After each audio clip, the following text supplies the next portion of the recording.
கிறிஸ்துவுக்குள் பிரியமானவர்களே, கர்த்தராகிய இயேசு கிறிஸ்துவின் நாமத்தில் மீண்டுமாய் உங்களுக்கு வாழ்த்துதல் தெரிவித்துக் கொள்கிறேன். இந்த புதிய நாளிலும் அப்பா உங்களோடு கூட இடைப்பட்டு பேசுகிற வார்த்தை சங்கீதம் 34 அதிகாரம் 11 வசனம். Psalms 34 verse 11. பிள்ளைகளே வந்து எனக்கு செவி கொடுங்கள்.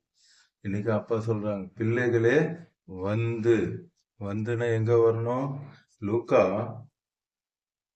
6 அதிகாரம் 18 வசனம். Luke 6th chapter verse 18. அசுத்த ஆவிகளால் வாதிக்கப்பட்டவர்களும்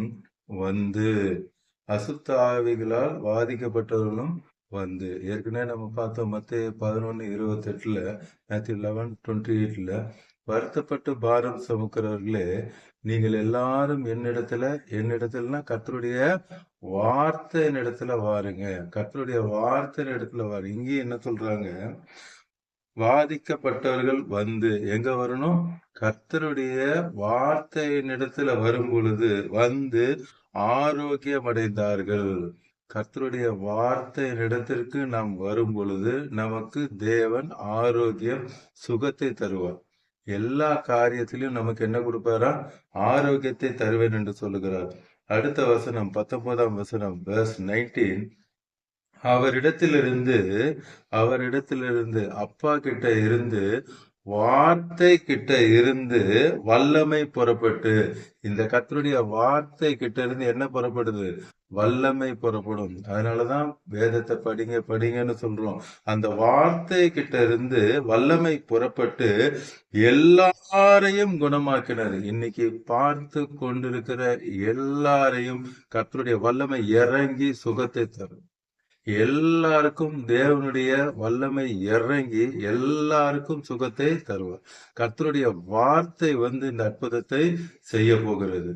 என்னென்ன காரியத்துல, நாட் ஒன்லி வியாதியை மட்டும் சொல்லல, என்னென்ன காரியத்துல உங்க லைஃப்ல குணமாக வேண்டியிருக்கிறோ எல்லாவற்றிலும் தேவன் குணத்தை தருவார். எல்லாவற்றிலும் தேவன் மாற்றுவார். சங்கீதம் சாம்ஸ் 107 verse 20, 20 வசனம். அவர் தமது வசனத்தை அனுப்பி, அப்பா அவங்களுடைய வசனத்தை அனுப்பி அவர்களை குணமாக்குவார். எதை அனுப்பி குணமாக்குறார்? கர்த்தருடைய வார்த்தையை அனுப்பி என்ன செய்யறாரா? குணமாக்குகிறார். கர்த்தருடைய வார்த்தைக்கு வல்லமை உண்டு. குணமாக்கி அவர்களை அழிவுக்கு தப்பு வைக்கிறார். எல்லா விதமான அழிவு, உங்களை எந்த அழிவும் நெருங்காதபடி. இன்னைக்கு அவன் அப்படி செய்திருவானோ, இப்படி செய்திருவானோ, பிசாசை ஏவிடுவாங்களோ, எதை குறிச்சும் பயப்பட அவசியமே அல்ல. நீங்க கர்த்தருடைய வார்த்தையை தினந்தோறும் தியானித்து கொண்டிருந்தால் எந்த அழிவுக்கும் தேவன் உங்களை தப்புவிக்க வல்லவர இருக்கிறார். ஏசாயா 53:5 வசனத்துல பார்ப்போம்னால், ஐசாயா 53rd chapter verse 5, அவருடைய தழும்புகளால குணமாகும் என்று சொல்லுகிறார். எதுல குணமாக்குகிறார்? அவருடைய தழும்புகளால. அந்த வார்த்தையை நாம் விசுவாசிக்கும் பொழுது தேவன் அற்புதத்தை செய்வார். அவர் தமது வசனத்தை அனுப்பி, கர்த்தருடைய வார்த்தையில தான் என்ன இருக்கு? நமக்கு சுகம் உண்டு. அந்த வார்த்தையை நம்ம நம்பி விசுவாசிக்கும் பொழுது தேவன் அற்புதத்தை செய்வார். இப்பொழுதும் நாம் கல்வாரி சிலுவை நோக்கி பார்ப்போம். அன்பின் பரலோக தகப்பனே, இந்த காலை நேரத்திலும் இந்த பிள்ளைகளோடு கூட பேசியிருக்கிறேன். கர்த்தருடைய வார்த்தை இடத்துல அந்த வார்த்தை கிட்டதான் சுகம் உண்டு. அந்த வார்த்தை கிட்டதான் விடுதலை உண்டு. அந்த வார்த்தை கிட்டதான் ஆரோக்கியம் உண்டு. அந்த வார்த்தை கிட்டதான் எல்லாம் உண்டு என்று நீர் பேசியிருக்கிறீர் அப்பா. இன்றும் உம்முடைய பிள்ளைகள் உம்முடைய வார்த்தை இடத்துல வருவதற்கு ஒப்பு கொடுக்கிறார்கள். ஆம் தகப்பனே, நீர் உம்முடைய பிள்ளைகளை இப்பொழுது நீர் ஆசீர்வதிக்கிறதற்காய் ஸ்தோத்திரம்.